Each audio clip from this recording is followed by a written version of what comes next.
خدا کے لیے بھائی دنیا میں کیوں آئے ہو؟ بھائی آپ دنیا میں کیوں آئے ہو؟ کیا خود پیدا ہوئے تھے؟ اپنے گھر میں خود پیدا ہوئے؟ ہاں وہاں اپنے گھر میں خود آ گئے تھے؟ ہاں ماں باپ خود چنے تھے؟ ہاں دنیا میں اپنی مرضی سے رہ رہے ہو؟ جب بیماری آتی ہے تو اپنی بیماری خود ہٹا لیتے ہو، آنکھیں کمزور ہوتی ہیں ان کو دوبارہ سے واپس طاقتور کر لیتے ہو، بال چٹے ہو جائیں ان کو سفید واپس کالا کر لیتے ہو۔ ہاں تو تمہارے تو بس میں بھی کچھ نہیں چاہیے، یہ نوالا تمہارے پیٹ میں جا کے بھی تمہارے قابو میں نہیں رہتا۔ ہاں اور جس دن مرو گے اس دن یہ بھی نہیں پتا، وما تدری نفس ماذا تکسب غدا وما تدری نفس بأی ارض تموت۔ اللہ کہہ رہا ہے تجھے، کہہ رہا ہے کہ 7 بلین سنو، تم کو تو یہ نہیں پتا کل تم کو میں نے رزق کہاں سے دینا ہے، اور تم میں سے کسی کو نہیں پتا کب کیسے اور کہاں تمہاری موت آنی ہے۔ میں نے کہا تو تمہارے تو کنٹرول میں کچھ ہے ہی نہیں، اور تمہیں یہ بھی نہیں پتا تم دنیا میں کرنے کیا آئے ہوئے ہو۔ تو وہ مجھے لڑکا کہنے لگا جنید بھائی پھر میں نے کہا میں تمہیں تمہارے سوال کا جواب دینا چاہتا ہوں۔ جب مجھے یہ پتا چلا کہ میں دنیا میں کیوں آیا ہوں تو یہ خود بخود آ گئی، یہ پوری زندگی جو بدلی، یہ جب احساس ہوا کہ میں دنیا میں آیا کیوں ہوں تو زندگی بدل گئی۔ بیٹا گانے بجانے رہ گئے، ہمارے تو ہوش ہی اڑ گئے، یہ ہوا ہمارے ساتھ۔ تو پھر سب نے میرے سے ایک دم پوچھنا شروع کر دیا ہم دنیا میں کیوں آئے ہیں، ہم دنیا میں کیوں آئے ہیں، ہم دنیا میں کیوں آئے ہیں۔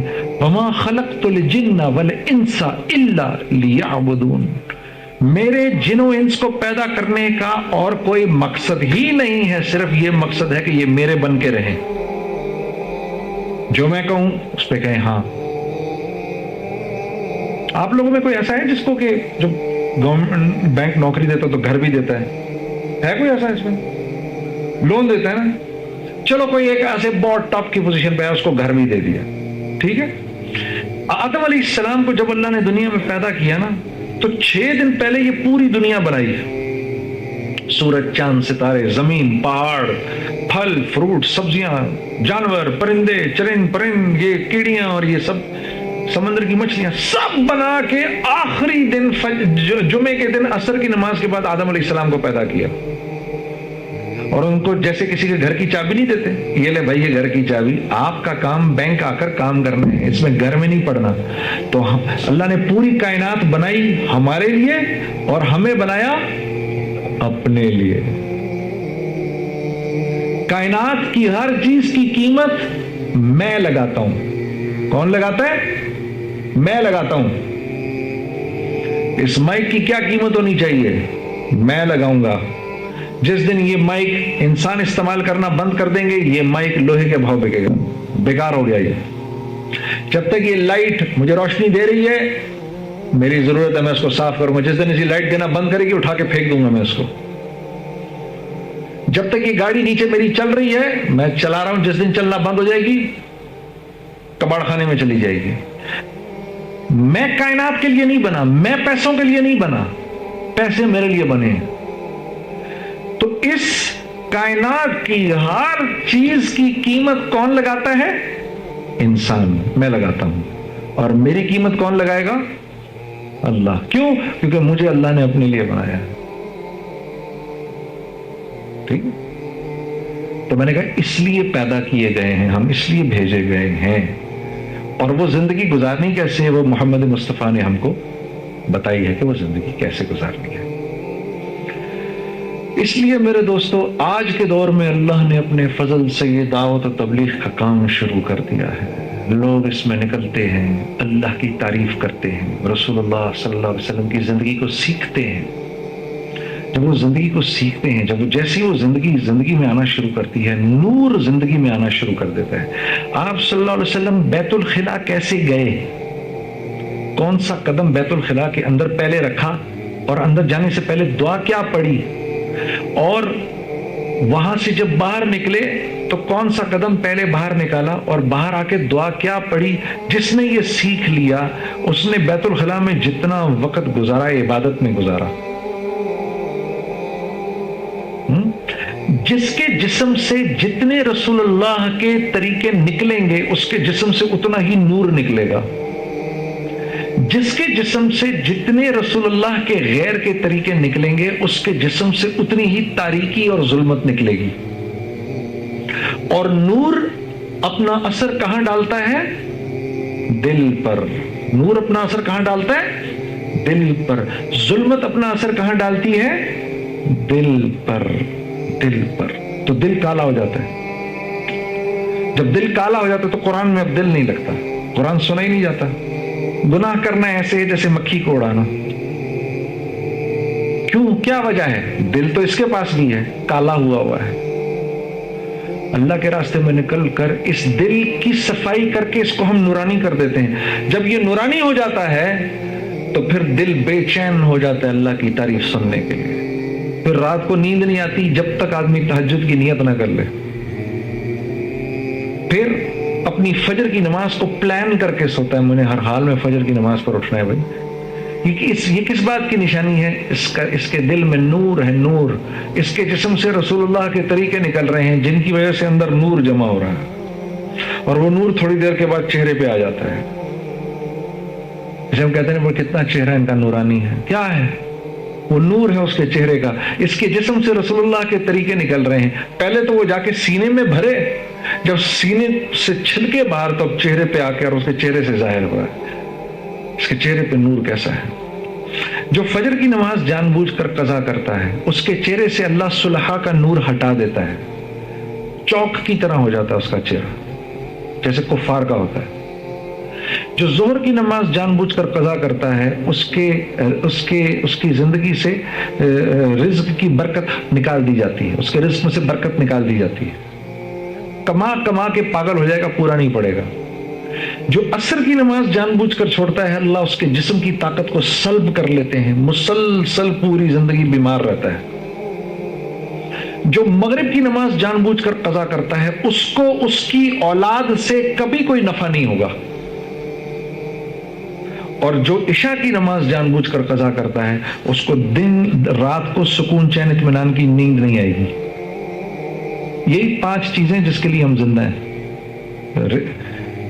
چہرے کی خوبصورتی, رزق میں برکت, جسم کی طاقت, اولاد اور میرا جو کنبہ ہے اس کے اندر آپس میں محبت, اور رات کو سکون چین کی نیند. یہ 5 کا تعلق کس سے ہے؟ 5 وقت کی نماز سے. اب شیطان نے کیا کیا؟ ابھی نہ بانٹنا میرے یار, بس یہیں چھوڑ دو, ابھی بس یہیں چھوڑ دو, بس 5 منٹ اور لوں گا. اللہ تم آپ سب حضرات کو بہت خوش رکھے. 5 منٹ اور. شیطان نے کیا کیا؟ شیطان نے یہ کیا کہ جو چیزیں اللہ کے ہاں قیمتی تھیں ان کو میرے نزدیک بے قیمت کر دیا. جو چیزیں اللہ کے ہاں قیمتی تھیں میرے نزدیک ان کو بے قیمت کر دیا,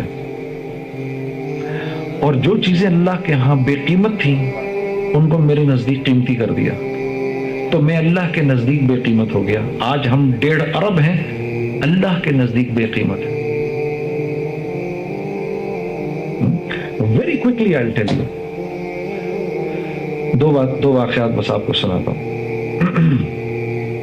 آپ یہ دیکھو, رسول اللہ کے طریقے, نورانیت, یہ کفار بھی اپنائیں گے, دنیا میں اللہ ان کو ڈیویڈنڈز دے گا. وہ یہاں دنیا میں سچ بولیں گے ان کو ڈیویڈنڈز ملیں گے, دنیا میں جسٹس سسٹم بنائیں گے ان کو ڈیویڈنڈز ملیں گے, کاروباری ایتھکس کے ساتھ چلیں گے ان کو ڈیویڈنڈز ملیں گے. اس کی مثال دیکھیں آپ. میں جس وقت نارتھ اسٹارم میں یا والمارٹ میں کچھ خریدنے جاتا ہوں, جب میں خریدنے جاتا ہوں تو جہاں میں جس ٹل پہ میں جا کے اس کو پیمنٹ کرنے لگتا ہوں یہاں بڑا بڑا لکھا ہوا ہے ریفنڈ. کیا لکھا ہوا ہے؟ ریفنڈ. کہ یار پریشان مت ہو, بڑے دل کے ساتھ خرید, کوئی نہیں پسند آئے واپس کر دینا. ٹھیک. میں نے لے لیا جی, $50 کا سویٹر خریدا, میں چلا گیا. اس کو 6 مہینے پہنا, 6 مہینے کے بعد میں واپس لے آیا, اور واپس لا کر اس کو کہہ رہا ہوں یار مجھے تو پسند نہیں آیا. تو اس نے دیکھا, sir do you have a receipt? میں کہا no I don't have a receipt. اچھا, so what do you want? Do you want a refund or you want an exchange? I want a refund. 6 مہینے پہننے کے بعد میں نے وہ سویٹر اس کو تھمایا, $50 اس سے لے لی, اور دل میں کہہ رہا ہوں کہ یار میں نے کیا اس کا حشر کیا ہے. ہاں, تھنکنگ کہ اس دنیا کا نظام میں چلا رہا ہوں. اس نے تو مجھے $50 واپس کر دی. اب بھائی میری دکان پر آئے شلوار قمیض خریدنے کے لیے.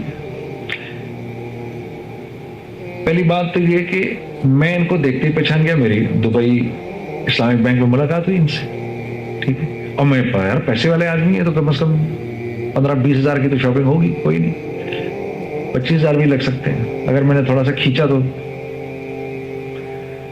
تو میں ان کے ساتھ ساتھ چلتا رہا, یہ بھی دیکھیں بھائی, یہ بھی دیکھیں, یہ تو خریدوا کے یہ چلے گئے.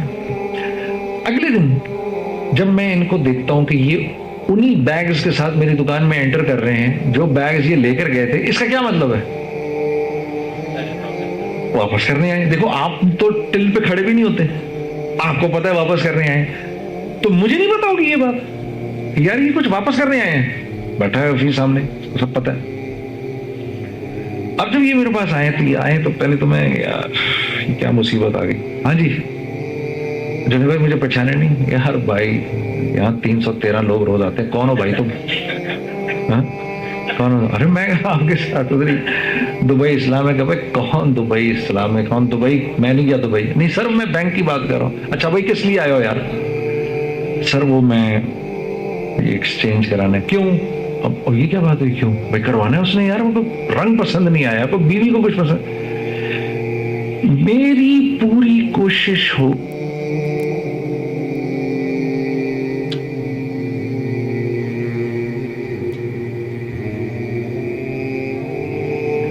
کہ بھائی کو ان کے پیسے واپس نہ کروں میں, تاکہ میرے ٹل سے پیسے نہ نکلیں. ہاں خون کے آنسو ان کو رلا کر ٹوٹے ہوئے دل کے ساتھ ان کو میں بھیجوں گا باہر. ٹھیک, اب والمارٹ کا سائز دیکھ لو اور میری دکان کا سائز بھی دیکھ لو. ہاں اس نے تو پیسے واپس کر دیے تھے, میں نے نہیں کیے ان کو پیسے واپس. اللہ کے نبی کا ارشاد ہے, تم نے آج کسی کو کوئی چیز بیچی اور کل تم نے اس کو واپس لے لیا, اگر وہ واپس لایا تو جنت کے وسط میں تمہارے لیے ایک محل کی ضمانت میں دیتا ہوں. یہ کس کا طریقہ ہے؟ محمد مصطفیٰ کا. کس کا طریقہ ہے جی؟ محمد مصطفیٰ کا. جو یہ اپنائے گا. میں ایک دکان میں داخل ہوا, جنید بھائی دعا کریں اللہ پاک برکت دے. میں نے کہا دعا کو چھوڑ, میں اگر قسم اٹھا لوں اللہ تجھے برکت دے گا تیری دکان میں. ہاں اچھا وہ کیسے؟ میں نے کہا یہ بلہ ہٹا دو. میں نے اس نے بلے کو دیکھا, اس پہ لکھا ہوا تھا خریدا ہوا مال واپس نہیں ہوگا. کہتا جی یہ تو نہیں ہو سکتا. میں نے کہا پھر وہ بھی نہیں ہو سکتا. ٹھیک ہے, یہ ہے محمد مصطفیٰ کے طریقے. آپ کو پتا ہے ملیشیا میں اسلام کیسے پھیلا؟ ملیشیا میں کیا ہوا کہ یہ لوگ چند مسلمان ادھر چلے گئے, تو وہاں پر لوگ جو چاول دال آٹا بیچتے تھے اس میں پتھر ہوتا تھا اور اس میں وہ چورا ہوتا تھا لکڑی کا. تو ان مسلمانوں نے کیا کیا کہ وہی گندا چاول گندا آٹا اور وہ سب دالیں لے کر خود خریدی اور بچوں کو, اپنی بیویوں کو اور بچوں کو بٹھاتے تھے, اس میں سے وہ نکال کے اسی پرائس پہ بیچتے تھے. تو چند دن کے اندر ان کا جو چور تھے ان کا کاروبار بند ہو گیا. ٹھیک ہے, انہوں نے جا کے بادشاہ کے اوپر رپورٹ کر دی, انجمن تاجران نے. ٹھیک ہے, یہ انجمنیں جو ہے نا سوائے فتنے کے اور کچھ نہیں ہوتی ہیں. ہاں لیبر یونین کیوں بنتی ہے؟ لیبر یونین کیوں بنتی ہے؟ ہاں ہر چور, ہر الٹا کام اب ہوگا. سیدھے کام کے لیے تو ضرورت ہی نہیں یونین بنانے کی. ٹھیک ہے نا, ہر الٹا کام اب ہوگا. میں مولوی یوسف صاحب کی بات آپ کو بتا رہا ہوں. میں نے ان کی بات ہے کوئی 56-55 سال پرانی بات. فرمانے لگے اگر تم محمد مصطفیٰ اور اللہ کی بنیاد پر نہ جڑے, اگر تم رسول اللہ کی بنیاد پر نہ جڑو گے پھر بھی, لیکن لیبر یونین اور پولیٹیکل پارٹیز کی بنیاد پر, اور اس میں کفار بھی ہوں گے, تو پھر تم مسلمانوں کے مینڈیٹ کو نہیں فالو کرو گے, کفار کے مینڈیٹ کو فالو کرو گے. یہ مولوی یوسف صاحب کی بات 56 سال پرانی, اور آج دیکھ لو. ٹھیک ہے, تو فرمانے لگے کہ بادشاہ نے بلوا لیا, اور بادشاہ نے بلوا کر سامنے کھڑا کیا, اور سامنے کھڑا کر کے بادشاہ نے بولا بھائی کیا معاملہ ہے؟ تو لوگ آ گئے اور لوگوں نے آ کر کہا کہ یہ سر پکڑنا ہے تو ان چوروں کو پکڑیں, ان لوگوں کو کیوں پکڑتے ہیں؟ انہوں نے تو یہ نیکی کی، یہ نیکی کی، یہ نیکی، یہ نیکی کی۔ بادشاہ حیران ہو گیا یہ بات سن کے، اور ان سے پوچھنے لگا مجھے یہ بتاؤ تمہارا دین کیا ہے؟ انہوں نے کہا ہم مسلمان ہیں، ہمارا دین اسلام ہے۔ بادشاہ نے کہا آج سے میرا دین اسلام ہے، ہاں، اور اس ملک میں اسلام چلے گا۔ ساری کی ساری پاپولیشن نے اسلام قبول کر لیا۔ اس طرح ملیشیا میں اسلام پھیلا۔ اللہ آپ لوگوں کا بیٹھنا قبول کرے، ٹھیک ہے نا؟ اللہ آپ لوگوں کا بات کا سننا قبول کرے۔ میرے دوستوں، ضرور تبلیغ میں نکلو، اور نکل کے دیکھو کیسے کیسے لوگوں کی زندگیاں بدل رہی ہیں۔ دیکھو ہم لوگ کیا لوگ تھے، اللہ نے ہم لوگوں کی زندگیاں بدل دی، اور اللہ چھینتا کچھ نہیں ہے۔ یہ شیطان ڈرائے گا تمہیں فقر سے، الشیطان جو کچھ سنا گیا اللہ پاک اس پر عمل کرنے والا اور آگے لوگوں تک پہنچانے والا بنائے۔ مزید اصلاحی بیانات کے لیے ہمارا یوٹیوب چینل بیوٹیفل بیان JJ کو سبسکرائب کریں اور ویڈیو کو لائک کریں۔ جزاک اللہ خیر۔